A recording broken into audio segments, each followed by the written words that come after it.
Rwanda, a country in the heart of Africa, with an estimated population of 11.5 million people, is known for its green mountainous landscape as the land of 1,000 hills. A country that has transformed dramatically since the 1994 genocide against the Tutsi, in which more than 1 million people died. A country that is determined to build a better future. Under the visionary leadership of His Excellency Paul Kagame, the President of the Republic of Rwanda, the country is placed among the fastest-growing economies with a GDP growth of nearly 8% annually over the last decade. Rwanda is credited to be the easiest place to start a business in Africa and is considered to be the continent's safest country. The country has been fighting poverty fiercely. The proportion of the population living under the poverty line has been declining continuously from almost 60% in 2000 to under 40% in 2014. Vision 2020 is Rwanda's long-term development program, which illustrates the country's ambitious goals for the future.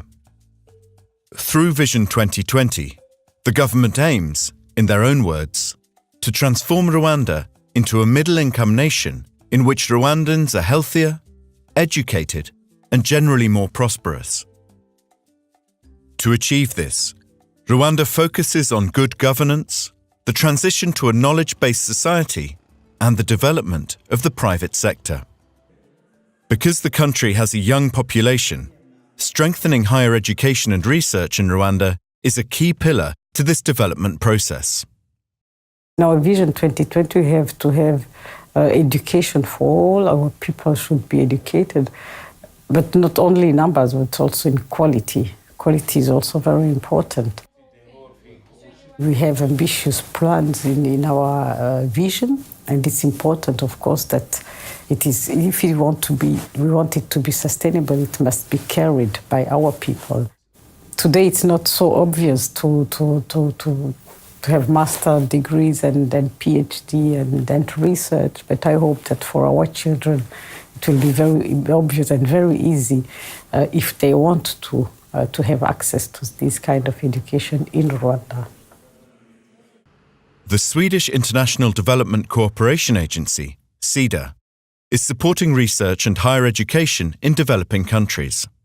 In general, when SIDA supports research, we do that because we think it's fundamental that also developing countries have the capacity to investigate and research their own problems, to define their own problems, and to contribute that knowledge into the dialogue and the discourses that are being formed at the global level in the research fields. But in Rwanda specifically, we also have the fact that Rwanda has very, very high ambitions as a nation.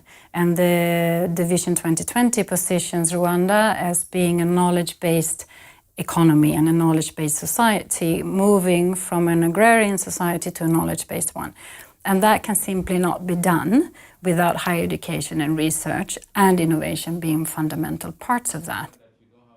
SIDA funds a program, a huge program. It's the most significant program that we have in higher education in Rwanda. And it's a program largely built around capacity development, building the capacity of individuals and the institution. The program, supported at the University of Rwanda, is called the UR-Sweden Program for Research, Higher Education and Institutional Advancement. It is the largest bilateral program currently funded by SIDA. The main goal is to build research capacity at the University of Rwanda, abbreviated as the UR.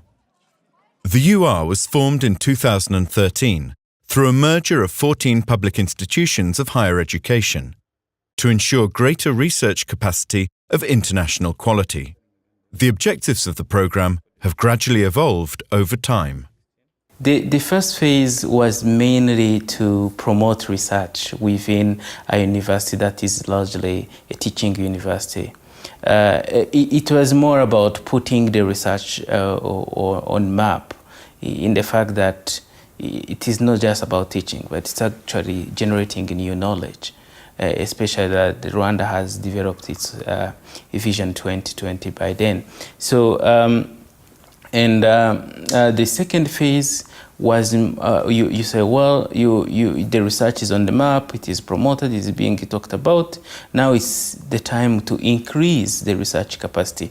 So the second phase has objective to increase the research capacity and institutional capacity for research management.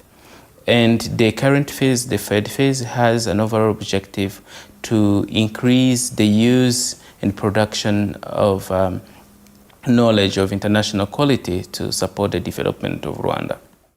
The programme for UR is hugely important because UR, as the only public university in Rwanda, has a huge mandate for the country, not only to serve the country in terms of teaching and education, but also research and solving the problems of the nation and actually impacting on policy making, testing policy, but also providing evidence for policy that might come through from government. The UR-Sweden program started in 2002 with the former National University of Rwanda. And as you know, after the 1994 genocide against Tutsi, many of our skilled staff were killed in the genocide, leaving the university without enough staff to take care of the teaching and the running of the university by that time, with an increased number of students. So the support of SIDA to the National University of Rwanda came as an emergency support to pay expatriate staff. And of course, quickly it was realized that this would not be enough, and a fully-fledged program supporting the research training, supporting the capacity building of Rwandan started by then. In line with the development goals of Rwanda, the UR-Sweden program consists of three components: research training, research infrastructure, and research management. Together, they form the basis for building research capacity at the University of Rwanda.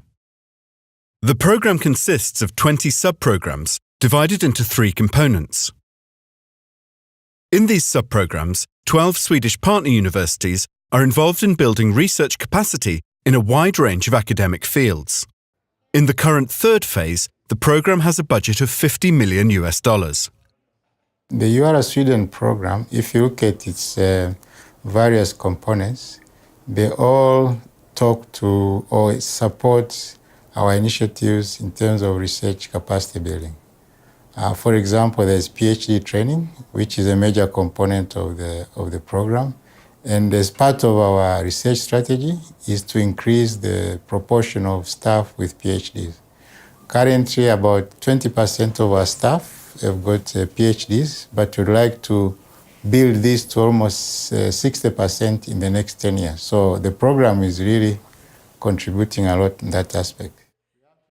At the moment, 60 staff members from the UR are enrolled as PhD students in the so-called sandwich mode. In this unique system, the students are still employed at the university. They spend about half their time in Sweden and half of their time at the UR.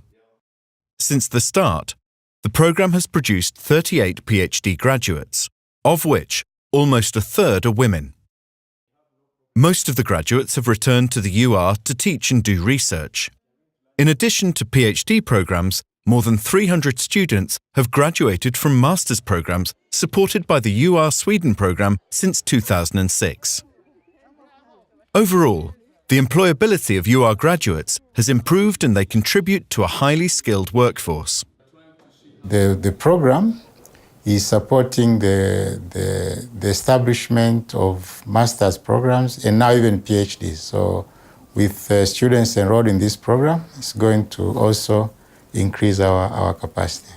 And then the SIDA program the UR-Sweden program is also supporting or funding staff to attend conferences, those who publish papers. Again, we encourage our staff to publish because that's part of their responsibility as research, and that aspect the program is also contributing. Research infrastructure targets the development of the university library and Information and Communication Technology, ICT.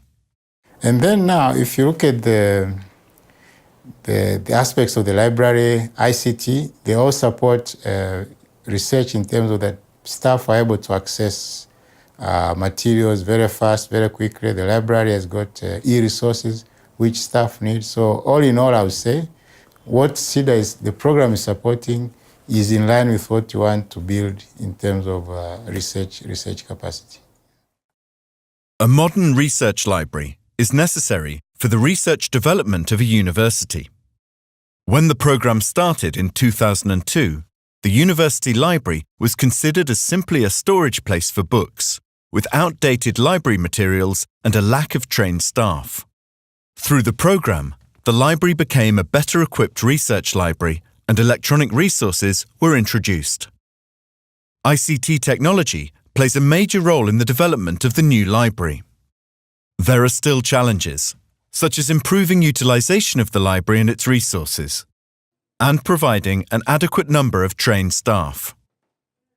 Going into the current phase where the university now has 14 campuses, we are investing in connecting them together with the ICT and making sure that the country's first interlibrary loan system actually gets set in place. And at the basis of that is an integrated management information system, which the program is also supporting and providing to the university. So a lot of the things that the university does at a very fundamental level today, including student loan services, interlibrary loan services, the entire sort of ICT backbone is part of what we fund.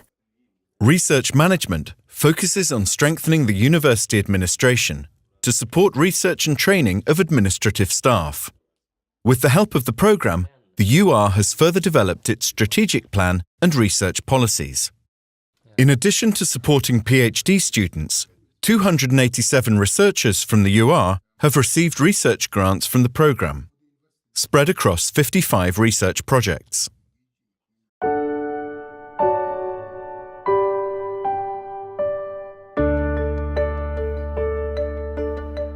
Restoring relationships and rebuilding trust among Rwandans plays a significant role in Rwanda's development process after the 1994 genocide against the Tutsi. Peace, Conflict and Development Studies was one of the first sub-programs when the UR Sweden program started. This sub-program is being implemented by the UR Center for Conflict Management, CCM, and focuses on reconciliation, good governance, security, and stability.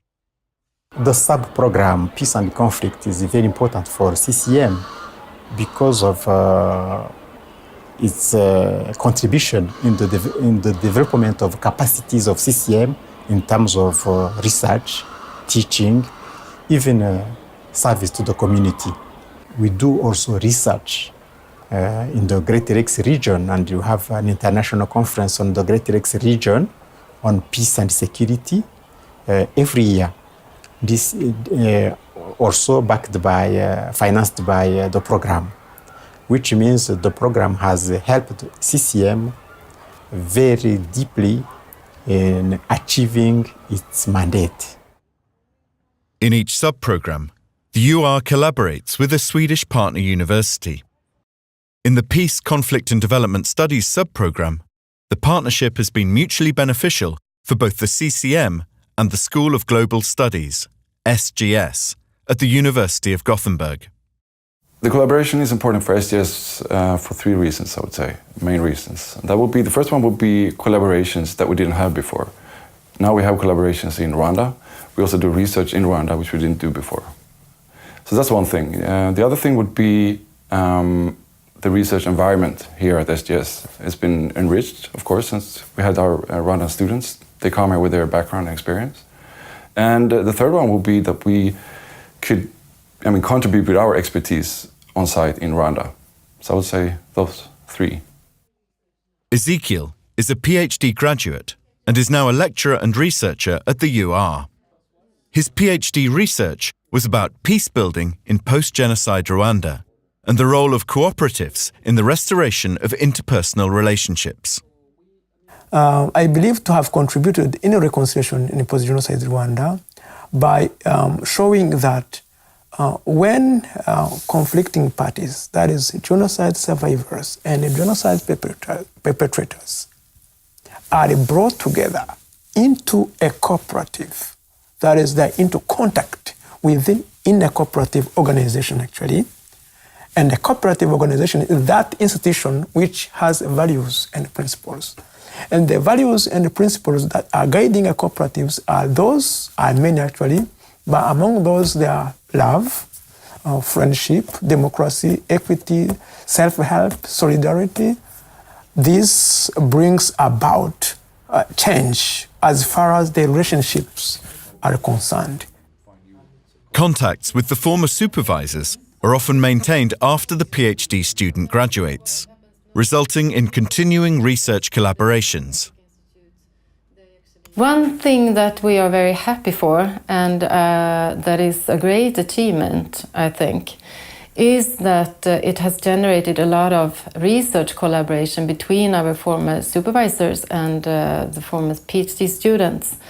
When they have now returned to Rwanda, they are co-writing articles and they have submitted joint applications for research fundings, and they are engaging in joint projects. And I think that is fantastic.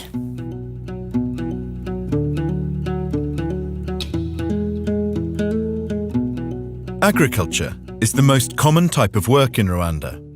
By training masters and PhD students, the agriculture sub-program aims to increase the critical mass of specialists contributing to the transformation and modernization of the Rwandan agricultural sector. This will help farmers to improve their farming techniques. By earning good technique and even better technology of farming, they will increase their production. Those who are dealing with plant disease, they will know how to behave during preparation of their field in order to avoid them, when to treat the plants. And this also contributes to the increase of the production. When they produce more, they earn more money, so it helps in income generation, increasing income generation, and also, through that one, it fights the poverty. Land erosion in Rwanda is a major problem affecting farmers. Through the research in this sub-program, solutions are found that will help farmers. Some examples of research topics include plant diseases affecting potato and banana production, and registration and performance of dairy cattle. The growing population in Rwanda has increased the pressure on farmland. Land reform, the redistribution of mainly agricultural land, is intended to solve this situation and lead to greater security of land ownership. Secure land ownership is a key determinant of agricultural investment and income generation. Theophile, a PhD graduate in the sub-program Environment, explored the land use dynamics in areas in Rwanda with rapid population increase during his PhD studies. Land reform is a kind of change that enable farmers to increase the productivity of the land, while the land continue to belong to them. It is very important because before, everyone was exploiting his piece of land as he wants or she wants, and everyone was cultivating what he wants. So that's why it was found that some changes were needed, because the productivity was very low and the cultivation was for subsistence. Nowadays, you can see that farmers are managing to even sell some portion of the production. Rwanda is no exception to the increased global impact of natural and other disasters. Research in disaster management is key in preventing such disasters. Currently, we are facing a lot of effects of disaster in Rwanda and in general all over the world. So what we have as a lack in Rwanda is prior planning for allocating the resources which can help in the rescue of lives and the other infrastructures, in fact. So what we want is to provide the efficient planning which can be used to reduce those effects of disaster.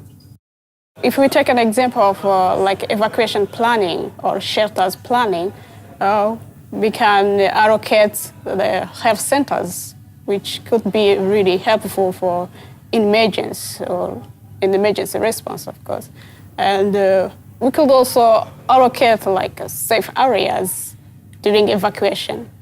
So those, we take in general like resources which could be really useful for saving lives in case of disaster. Rwanda pursues to move from a purely agriculture-based economy to a more industry and service-based economy. This is complemented by a stable macroeconomic environment and a sensible exchange rate policy. Recent publication is about the effect of flexible exchange rate on the current account adjustment, especially for developing and these middle-income countries. And where I basically argue that, countries need more to make their exchange rate regime more flexible. So it's more about looking at external shocks and how they affect the macroeconomy of the countries, including Rwanda.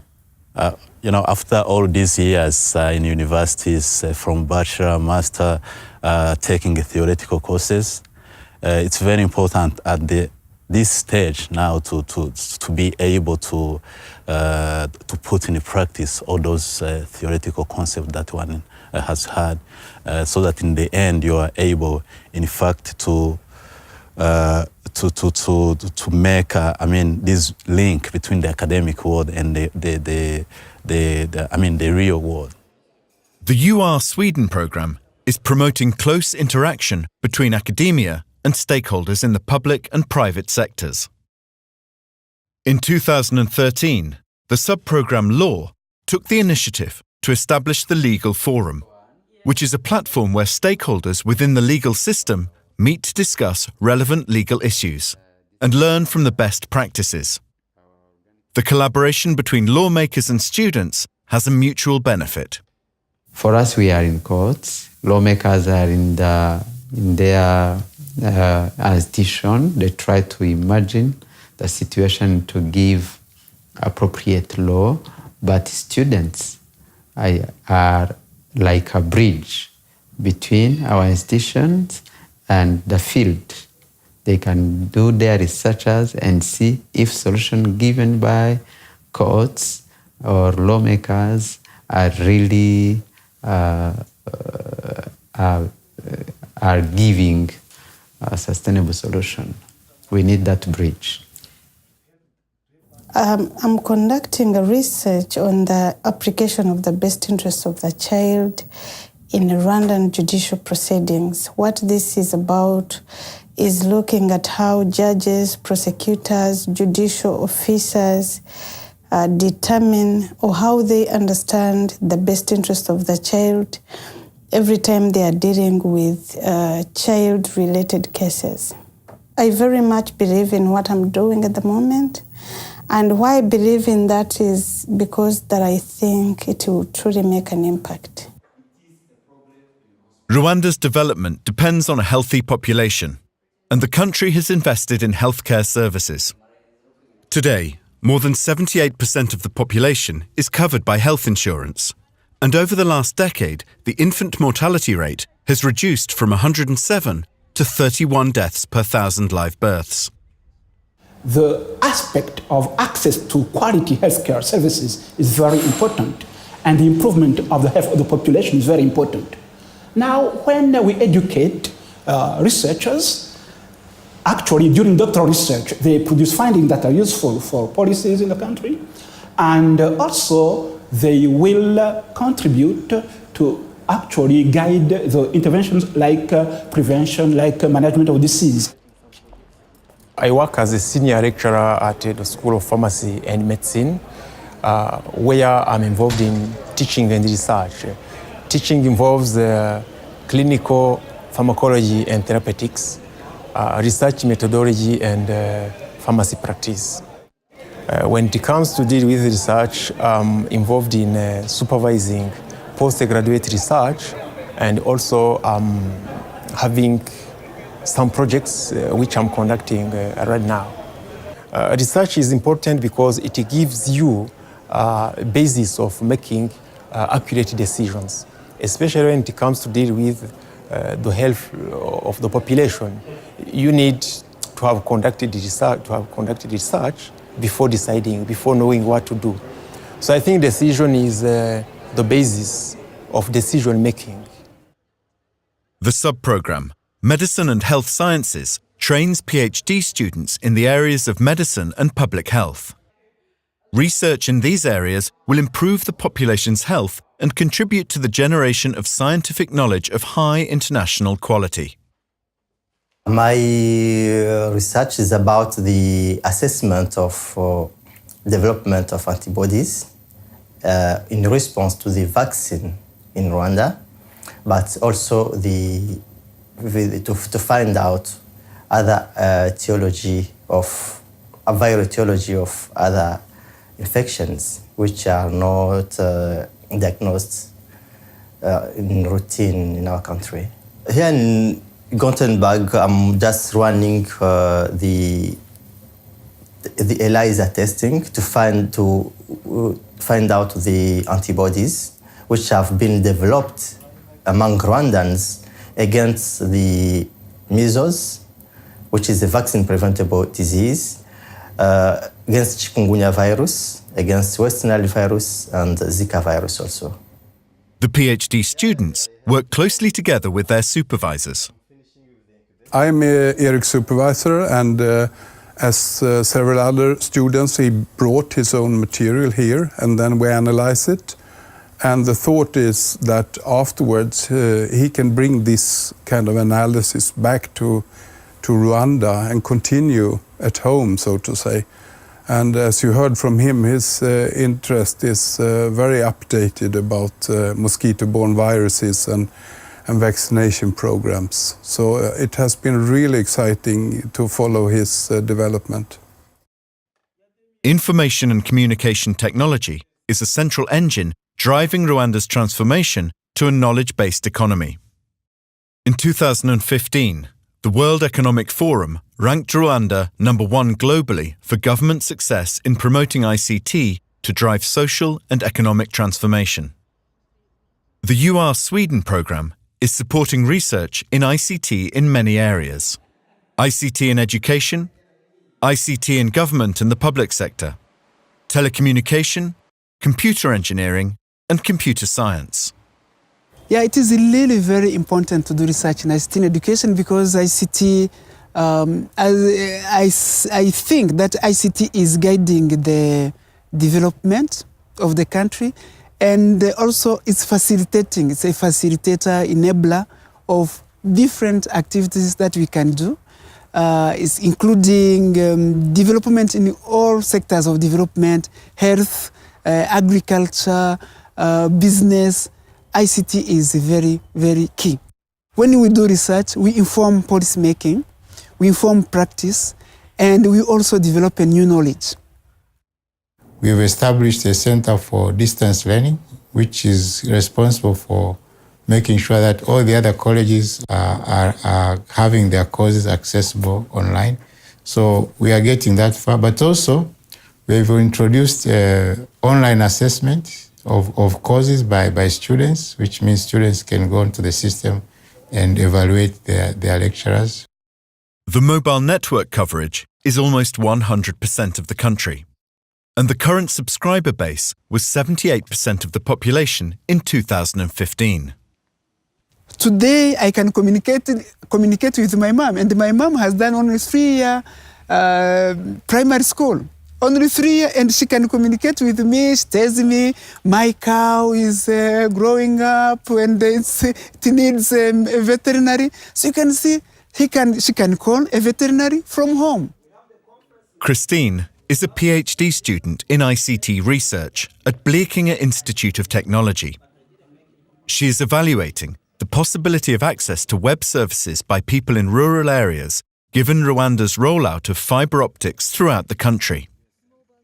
Another research topic of hers, which is very applicable, is the testing of the performance of different free database applications and researching the potential of cloud computing. Try to know how we can handle big data, and this is like any sort of data that we have is being trafficked of internet. Wherever we go, we need data.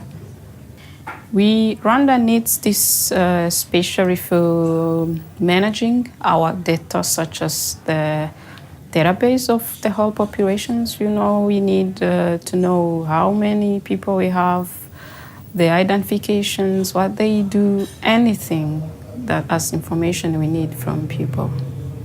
First of all, companies will benefit, and next, public services also may benefit this in a way that if they're using these open source applications, which are cheap, I would say, and then people can access public services through these applications, and then it's as the whole country is benefiting from this. ICT is considered an important aspect in developing Rwanda into a knowledge-based economy. Continuous improvement of ICT solutions are needed to further enhance the service delivery from both public and private sectors. The UR Sweden programme has been and still is a major contributor to the progress of the University of Rwanda. The transformation from a teaching-based university to a research-based university has effectively contributed to the development of Rwanda and to the fight against poverty. The Swedish partnership is an essential factor in this ongoing transformation. In the future, I see you are being very active in research and doing it on research on relevant issues of development of Rwanda. And also, I see research being done in close connection with the public and the private sector. Those relations need to come out. And also research that leads to innovation. To that, we need a critical mass of researchers. And that is still yet to be done. We have researchers. The numbers are increasing, but still we need many more. And to that, you cannot train all of them abroad. That means in the future, we need to have our program. We have started the initiative, but really we haven't got far. But eventually, we need to have our own PhD program that train people who are well qualified in Rwanda. One of the challenges that the UR is facing is to establish a sustainable research culture. So during these years since the program started, we have achieved a lot really, but there are still challenges. And for instance, we need to increase the number of PhD holders by developing in-house PhD training. We really need to think about sustainability. What happens after SIDA is gone?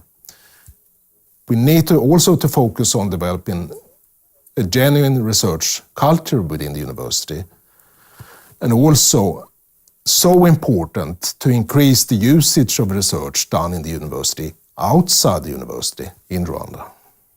And for this to happen, people have to know what kind of research is done within the university. So we need to communicate all the wonderful research that is being done on relevant research topics. So in the future, we expect that research will be a natural part of the university and its activities, and not considered as something extra. I hope that in the future, all lecturers and all professors will do research and do supervision. You know, we are almost at the end of the existing phase with SIDA. The funding phase is ending by 2018. Now, what is the role of SIDA going forward?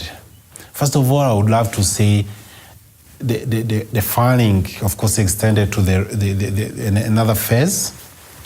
And I I would love to see, which is already now in place, this diversity of domains in SIDA funding.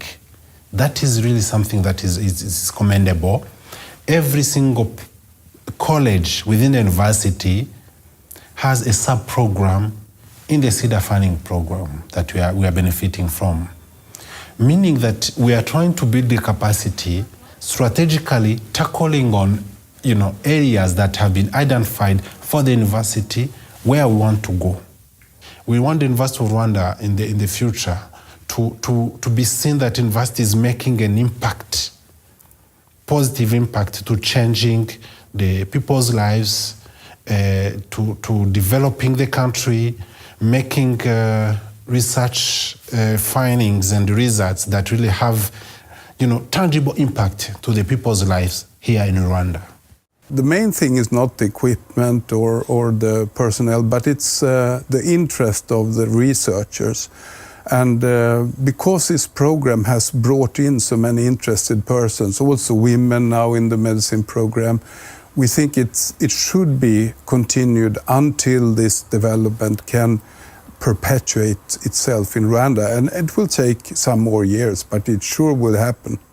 I think that most of the impacts would be intangible impacts, the things that are difficult to measure. There are lots of tangible outcomes from the program. The numbers of international conferences, the numbers of conference presentations, the research papers, the people who've achieved their masters and their PhDs. And of course, we've had one of the top PhD candidates in Sweden, I think, in the last year. Those are the things that it's easy to measure, and we like to measure those things. But the kind of intangible things are the relationships that have been built up between academics, between administrators, between universities, that have actually led to other things, pursuing other research grants, pursuing publications and joint interests beyond that. A modern, research-based university is central to the success of becoming the knowledge-based society that Rwanda aspires to be. Rwanda's future is as amazing as its present is. This is a remarkable country in so many aspects, in terms of healthcare, in terms of trade and industry, in terms of self-reliance, in terms of development and all sorts of development indices, not only in health, but in terms of community and other population indicators. Its present is amazing given its history. Its future is similarly pretty remarkable, I think. Everything is moving consistently in an upwards direction. And that's a real challenge for the University of Rwanda, because the University of Rwanda needs to move in parallel with the country's progress and development. The University of Rwanda plays a crucial role in helping Rwanda to reach its goal of becoming a middle-income country with a knowledge-based society. Thanks to the UR-Sweden program, the UR is able to fulfill this role and help Rwanda to continue its transformation into a country that is united and gives hope, opportunities, and a better future for its people.